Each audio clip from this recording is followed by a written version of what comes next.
Breaking the silence.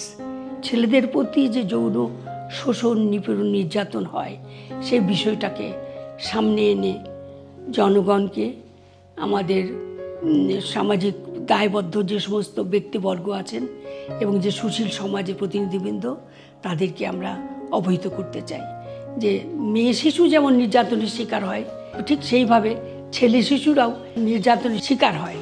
কারণ যাদের দ্বারা নির্যাতিত হয়, নিপীড়নের শিকার হয়, তারা তার কোনো ঘনিষ্ঠজন, আত্মীয়, অত বন্ধুবান্ধব, অথবা এবং কর্মস্থলে দেখা যায় কর্মীদেরকে, হোটেলের যে বয় যারা কাজ করে তারাও কিন্তু নিপীড়নের শিকার হয়। প্রতিটি শিশুর নিরাপত্তার দায়িত্ব আমাদের। যারা কথা বলতে পারে না তারা যেন সেই কথাটা বলতে পারে, সে কথাটা সবার সামনে আনতে পারে, সেই বিষয়ে আমরা ছেলে শিশুদেরকে আমরা সচেতন করতে চাই।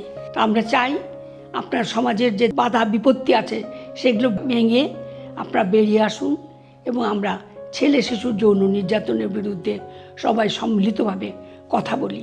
সমাজের যে নিপীড়িত জনগণ, এখানে বঞ্চিত যে শিশুরা, ছেলে শিশুরা, তারা যে বিভিন্নভাবে নির্যাতনের শিকার হচ্ছেন, তাদের নির্যাতন প্রতিরোধে কাজ করব এবং তাদের একটা সুন্দর ভবিষ্যৎ বিনির্মাণে আমরা সম্মিলিতভাবে কাজ করব।